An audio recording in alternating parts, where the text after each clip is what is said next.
Hello guys, সবাই কেমন আছেন? আবারও আপনাদের সামনে জিনপরির ভূতের কাহিনী নিয়ে উপস্থিত হলাম। তো আজকে আপনাদের সামনে আমি একটি সত্য ঘটনা নিয়ে উপস্থিত হয়েছি। তো যার আগে আমার চ্যানেলে নতুন তারা অবশ্যই একটা লাইক, একটা কমেন্ট করে চ্যানেলটি সাবস্ক্রাইব করে দেবেন। তো আর দেরি না করে সবাই আমরা এখন মূল ঘটনাতে চলে যাব। এটা হচ্ছে রাজশাহী জেলার একটি ঘটনা। এটা হচ্ছে মাছ ধরার একটি ঘটনা। ওই গ্রামে দুটি ছেলে ছিল। একজনের নাম ছিল রফিকুল, আর একজনের নাম ছিল রুবেল। তারা দুইজন মাছ ধরত। তো মাছ ধরার জন্য তারা সন্ধ্যার সময় কিছু জাল নদীতে পেতেছিল মাছ ধরার জন্য, এবং আরিফ ছেলেটি রুবেলকে বলতেছে যে, বন্ধু, কালকে সকালে আগে ভাগে আমারে ডাক দিন, যাতে মাছগুলো আগে ভাগে ধরে বাজারে নিয়ে যাওয়া যায়। এমন তো অবস্থায় তারা দুজন অনেকক্ষণ পর্যন্ত গল্প করে সন্ধ্যা হয়ে গেছে। তারা যার মনে তাই বাড়িতে চলে গেল। রাত্রে তাদের সাথে যে ঘটনাটি ঘটল, রফিকুল নামের যে ছেলেটি ছিল, উনি যে বলছিল যে দোস্ত সকালে ডাক দিবি, ওই ছেলেটির সাথে রাতের বেলা রুবেলের রূপ ধরে রফিকুলের সামনে চলে গেছে। বাসাতে গিয়ে ডাকতেছে যে, দোস্ত সকাল হয়ে যাচ্ছে, মাছ ধরতে যাবি না? এখন রফিকুল ঘুম থেকে তাড়াতাড়ি উঠে সে তাড়াহুড়ো করে রুবেলের সাথে বেরিয়ে চলে গেল।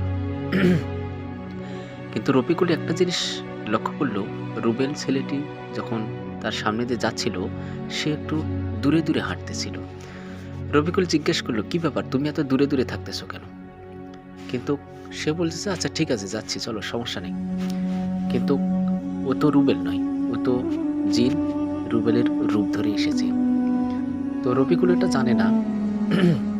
কিন্তু রফিকুলের কাছ থেকে দূরে দূরে থাকার একটাই কারণ ছিল, সেটা ওর হাতে একটু ওই যে গ্রামের ভাষাতে যেটাকে বর্ষা বলে, মানে পাঁচা জাতীয় আর কি, মাছ ভুটা মারে রাত্রে, যেগুলো এই ধরনের একটা জিনিস তার হাতে ছিল, যার কারণে ওই জিনটা তার কাছে আসতে পারতেছে, দূরে দূরে থাকতেছে। তো এক পর্যায়ে তারা যখন যেখানে জাল পাচ্ছে সেই জায়গাতে নৌকা দিয়ে যেতে হবে। তাদের ওখানে নৌকা বাঁধা ছিল ঘাটে। সেই নৌকাটা রফিকুল খুলে নৌকার উপর উঠে বসলো। তারপরে খুনি রুবেলকে বলতেছে, আসো, নৌকাতে আসো। রুবেলও একটু নৌকাতে ওঠার পরে নৌকার মাছ বরাবর যায় একবারে, মানে মাঝখান থেকে যে একবার সামনে যায় একবারে বসে আছে। রফিকুল বলতেছে, কি ব্যাপার, তুমি এত দূরে কেন? ওই সমস্যা নাই, আমি এখানে আছি। কিন্তু একটা জিনিস লক্ষ্য করছে রফিকুল, সেটা হচ্ছে ওই রুবেল যখন কথা বলতেছিল তখন সে রফিকুলের দিকে তাকাইছিল না, অন্যদিকে হয়ে অথবা নিজ দিকে হয়ে কথা বলতেছিল। এখন রফিকুল বিষয়টা অতটা গুরুত্ব দেয়নি। সে ভাবলো হয়তো কোনো সমস্যা হতে পারে। পরক্ষণে সে নৌকা চালাইতে চালাইতে সে যেখানে জাল পেতেছিল তারা মাছ ধরার জন্য, সেই জায়গাতে তারা পৌঁছলো। পৌঁছার পরে রফিকুল তাকে আলোটা একটু অন্ধকার অন্ধকার লাইটটা নিয়ে জালের দিকে ধরছে, আর রফিকুলকে বলতেছে, তুই একটু নৌকাটা মানে করে রাখ, আমি মাছ খুলতেছি জাল থেকে। তো এভাবে সে একটু টর্চ লাইট দিয়ে নদীর দিকে জাল দেখতেছিল, দেখতে দেখতে যাচ্ছিল। যার পরে দেখে, হ্যাঁ, জালেতে ভালোই মাছ পেতেছে। সে মাছগুলো খুলে রুবেলকে দিচ্ছিল যে, এগুলো পাতিলে রাখো। তো রুবেল সেগুলো পাতিলে রাখতো কি রাখতো না সেটা রফিকুল অতটা খেয়াল করেনি। কিন্তু সে একটা জিনিস লক্ষ্য করছে, সে যখন মাছ ধরতেছিল, মানে জাল থেকে মাছ খুলতেছিল, কিছু দূর যাওয়ার পরে দেখে সে খালি মাছের কাল্লা পানিতে ভাসতেছে। সে বলল, কি ব্যাপারে, এত মাছের কাল্লা পানিতে ভাসতেছে কেন? এমন তো অবস্থায় সে আরেকটা মাছ পেয়েছে, সে রফিকুলকে না দিয়ে সে নিজেই মাছটা পাতিলে রাখতে গেল। পাতিলে যখনই সে হাত দিছে, দেখে সে প্রায় 20-25টার মতন মাছ পাইছিল। দেখে পাতিলের ভিতরে কোনো মাছ নেই, সেখানে শুধু 2-1টা মাছের কাল্লা পড়ে আছে, এবং নদীতে যে কাল্লাগুলো ভাসছিল এগুলো সেই মাছেরই কাল্লা। এটা সে একটু দেখে অবাক হয়ে গেল। সে রফিকুলের দিকে কিছু না বলে, ওকে বুঝতে না দিয়ে, মানে রুবেলকে কিছু বুঝতে না দিয়ে, সে একটু গম্ভীরভাবে নিজে নিজে চিন্তা করতেছে আসলে ঘটনাটা ঘটতেছে কি, আমার সাথে নিশ্চয় কোনো খারাপ কিছু ঘটনা ঘটতে যাচ্ছে। তো সে ওখানে আরেকটু সামনের দিকে টর্চ লাইট দিয়ে জাল খুঁজতে খুঁজতে যখন সে আর একটা মাছ পাইল, সেই মাছটা সে রুবেলকে বললো যে এই মাছটা পাতিলে রাখো। এরপরে সে চুপি চুপি, মানে টর্চ লাইটটা অন্যদিকে ধরে সে রুবেলকে ফলো করলো যে আসলে দেখি ঘটনাটা কি, আমি পাতিলে মাছ রাখার পরে মাছটা যাচ্ছে কোথায়। সে যখন মাছ ওকে দিয়েছে ধোয়ার জন্য, কিন্তু সে আবার জাল দেখার ভান করে একটু ইশারাতে আস্তে করে সে এদিকে পিছন দিকে তাকিয়ে দেখে ওই রুবেল ছিলেন যিনি জিনের রূপ ধরে এসেছেন, উনি হচ্ছে পাতিলে মাছটা না রেখে সে নিজে চাবিয়ে খেয়ে ফেলতেছে। এই দৃশ্যটা দেখে রফিকুল প্রচণ্ড ভয় পেয়ে যায়। সে যে চিৎকার করলে তারই ক্ষতি। সে গোপনে একটু চুপছে গেল, এবং সে ভাবলো এখানে তো পানিতে দৌড় দেবো তাও জায়গা নেই, যে পানিতে লাফ মারবো তাও পারবো না, তা আমি কি করবো এখন। সে এখন বুদ্ধি করে ওই রুবেলকে বলল যে রুবেল, ওইখানে একটা মানে জাল পাচ্ছি মাছ ধরার জন্য, ওই দিকে যেতে হবে। সে একটু বুদ্ধি করে ধ্যারের দিকে নৌকাটা নিয়ে গেল। আস্তে আস্তে সে নৌকাটা ধ্যারের দিকে নিয়ে যেয়ে যখন সে একটু পানিতে পুড়ছে, তখন সে একটু মনের মধ্যে সাহস পাইছে, এবং সে নৌকাটা ধুয়ার পরেই সে নৌকা থেকে লাফ মেরে এক দৌড়ে সে পিছন দিকে না তাকিয়ে বাড়ির দিকে একবারে দৌড় দিছে। দৌড় দেওয়ার সময় যিনি মানে রুবেলের রূপ ধরে এসেছিল, ওই জিনটা তারে বারবার হাসতেছে আর বলতেছে, তোর ভাগ্যটা আজকে ভালো রে, তুই বাঁচে গেলি, তবে তুই যদি আজকে থাকতিস তোকে আমি মেরে ফেলতাম এই পানিতে ঠেসে ধরে। এমন তো অবস্থায় সে পিছন দিকে না তাকিয়ে সে সোজা দৌড়ে গিয়ে বাড়িতে যেয়ে তার বাবা মাকে ডাক দিয়ে চিৎকার করে সে মাটিতে পড়ে সে অজ্ঞান হয়ে যায়। এরপরে ওই রফিকুলের বাবা মা দরজা খুলে বেরিয়ে এসে দেখে যে তার সন্তান মাটিতে পড়ে আছে এবং বেহুশ অবস্থায় পড়ে আছে। এতে রফিকুলের মা বাবা একটু ভয় পেয়ে তারা মাথায় পানি দিয়ে, মুখ চোখে পানি টানি দিয়ে, পরে কোনে রফিকুলের একটু জ্ঞান ফিরে। স্বাভাবিকভাবে সে ফিরে আসার পরে যখন তার মা বাবা একটু জিজ্ঞেস করলো, কি ব্যাপার, তুমি এখানে রাত্রে চিৎকার করে পড়ে আছো, কি হয়েছে তোমার সাথে? সে যখন পুরো ঘটনা তার বাবা মাকে বলতেছিল, তার বাবা মা তো পুরো অবাক, মৃত্যুর কোল থেকে তার সন্তান ফিরে এসেছে। এই অবস্থায় তাদের সকাল হয়ে গেল।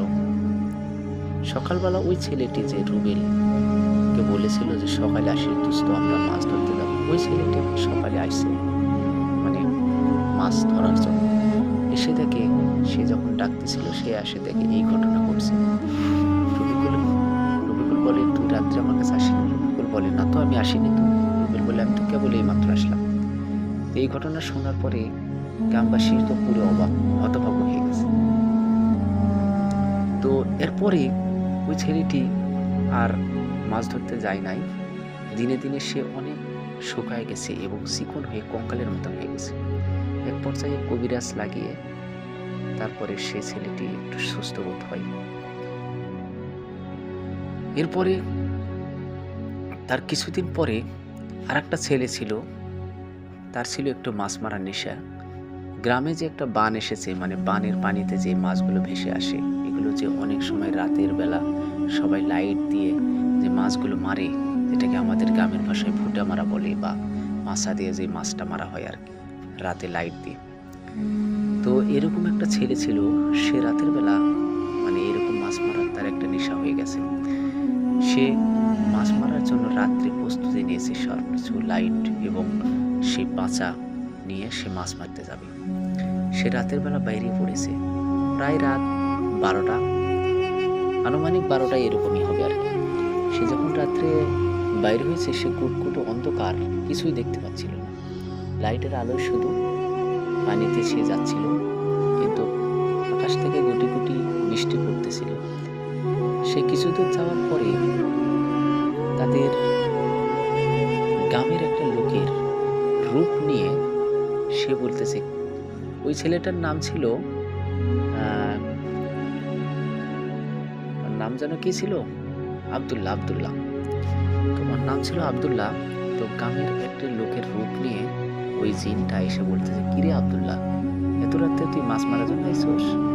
ওই ছেলেটা বলতেছে, হ্যাঁ ভাই, মাছ মারার জন্য আইসি, আপনিও কি মাছ মারবেন? তখন ওই লোকটা বলতেছে, হ্যাঁ আমিও তো মাছ মারার জন্য আসতেছি রে, কিন্তু আমার হাতে তো কিছু নাই, আমি একটু কি দিয়ে মাছ মারবো, চল তোর সাথে একটু যাই। এই বলে ওই লোকটার সাথে সে যাচ্ছিল, মানে ওই আব্দুল্লাহর সাথে ওই লোকটা যাচ্ছিল। তো আব্দুল্লাহ যখন মাছ ধরতে যাচ্ছিল তার হাতে তো পাশা ছিল। তো ওই জিনটা আবার সবসময় একটু দূরে দূরে থাকে। তো ওই আব্দুল্লাহ বলতেছে, কি ভাই আপনি এত দূরে আছেন কেন? পোকামাকড় আপনাকে কামড় দিতে পারে, আমার সামনে আসেন, সাথে সাথে আসেন, লাইটের আলো দেখেন। সে বলতেছে, না ঠিক আছে, আমি চুপাচ্ছি। এমন তো অবস্থায় সে একটু পাতিলটা দেখার পরে সে মাছ মারতেছিল, মাছ মেরে সে পাতিলে রাখতেছিল। আর এই জিনটা উনি এই পাতিল থেকে মাছগুলো নিয়ে সে খেয়ে ফেলে কাল্লাগুলো এদিক ওদিকে ফেলে দিচ্ছিল। তো সে এইভাবে প্রায় 1-8 ঘন্টা মাছ মেরেছে। প্রায় সে অনেকগুলো মাছই পেয়েছিল। মাছগুলো ধরার পরে সে আবার কিছুক্ষণ পরে পাতিলে এসে দেখে তার পাতিলে একটা মাছও নাই। সে অবাক হয়ে গেল, কি ব্যাপার, আমি এত মাছ ধরলাম, মাছ গেল কই? এখন ওই লোকটা যে ছিল, মানে ওদের গ্রামের যে লোকের রূপ ধরে আসছিল, ওই লোকটা এখন সে মুচকি মুচকি হাসতেছে, একটু দূরে দূরে আছে। সে স্বাভাবিকভাবে ওকে প্রশ্ন করলো যে, কি ব্যাপার ভাই, আমি এত মাছ ধরলাম, মাছ কোথায় গেল? উনি কোনো কথা না বলে চুপ করে আছে। এর পরেক্ষণে সে আর একটা মাছ যখন থুইল, মানে মারার পরে পাতিলে ধোয়ার পরে সে কিছু দূর এগিয়ে যেয়ে দেখে, মানে মাছ ধরার সে ইশারাতে একটু চোখ দেখে সেই লোকটি বড় একটু দূরের থেকে লম্বা হাত বাইর করে সেই পাতিলের ভিতর থেকে মাছটা বাইর করে নিয়ে সে চিবা চিবা খাচ্ছিল। ওই লোকটা কিন্তু একটু দূরে আছে, মানে উপরে আছে, বলতেছে, আমি এখানে বসে আছি ভাই, তুমি মাছ ধরো। কিন্তু ওখান থেকে ওই লোকটা হাত বাড়িয়ে পাতিলের ভিতর থেকে মাছ খেয়ে নিচ্ছে। তো এই এত বড় একটা হাত দেখার পরে ওই ছেলেটা, মানে কি আর কেউ কি সেন্সলেস হওয়া ছাড়া ওখানে কি কেউ দাঁড়ায় থাকতে পারবে? তো ওই ছেলেটা বুঝলো যে আমার সাথে স্বাভাবিক কোনো ঘটনা ঘটতেছে না, এগুলো অস্বাভাবিক কি ঘটনা, আমি ভয় পাইলে চলবে না। তো সেই ছেলেটা বুদ্ধি করে পানি থেকে উঠে আসলো। আসার পরে সে একটু বুদ্ধি করে ওই লোকটাকে বলতেছে, ভাই আমি তো একটু পেশাবে যাব, তো আপনি এখানে থাকেন, আমি আসতেছি, পাতিলটা আমার দেখেন, আমি একটু পেশাব করে আসি। এই বলে সে একটু রাস্তার এই পারের দিকে এসে এত জোরে একটা দৌড় দিছে, সেই এক দৌড়ে সে পাতিল ধুয়েই দৌড়তেছে ভাই, পাশা নিয়ে খালি দৌড় দিছে। সে এতটাই দৌড়, মানে স্পিরিটে দিছে আর কি, সে ওইদিকে যাচ্ছে, মানে কিছুই দেখতেছে না, সে শুধু দৌড়াচ্ছিল সামনের দিকে। সে যখন সামনে দৌড়াচ্ছিল, এমন তো অবস্থায় ওই মানে যেটা জিনের রূপ ধরে গেছে আর কি, ও শুধু পিছন দিক থেকে হাসতেছিল। হাসতে হাসতে বলে, কিরে আব্দুল্লাহ, আর মাছ ধরবি না?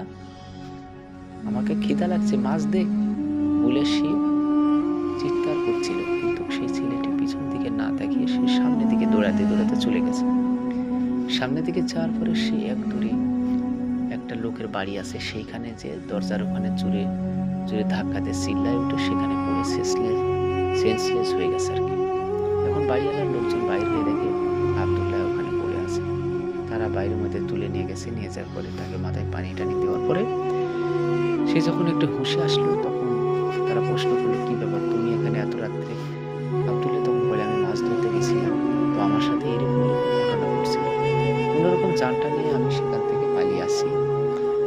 একটু হলেই সে আমাকে মেরে ফেলত। এমন তো অবস্থায় সেই লোকগুলো তাকে বাড়ি পৌঁছে দিল এবং রাতের বেলা তাকে আর মাছ ধরতে মানা করছে। পরক্ষণে সেই ছেলেটি দিন হইল তখন সে একটু মন মারা গায়ে জ্বর এসেছিল এবং পরক্ষণে সে প্রতি রাতে এই ঘটনায় সে চমকে ওঠে এবং রাতের বেলা তাকে কে যেন ডাকে যে, আব্দুল্লাহ, মাছ ধরবি না? আমার তো খিদা লাগছে, মাছ দে, মাছ মার। এরকমভাবে সে প্রায় 1 মাস যাবত এরকম করতেছিল। তো এরপরে তাকে কবিরাজ লাগানো হয়, তাবিজ টাবিজ দেওয়ার পরে এই ঘটনাটি স্বাভাবিকভাবে একটু ভালো হয়ে গেছে। তো এরপরে আরো অনেকজনের সাথেও অনেক রকমের ঘটনা আছে। তো আজকে আমি এই পর্যন্তই। আর পরবর্তীতে আরো ভালো ঘটনা নিয়ে আপনাদের সামনে উপস্থিত হব। তো আপনারা সেই পর্যন্তই অনেক ভালো থাকবেন, সুস্থ থাকবেন। আর অবশ্যই চ্যানেলটি একটু সাবস্ক্রাইব করে দিয়ে লাইক, কমেন্ট, শেয়ার করবেন। সবাইকে ধন্যবাদ।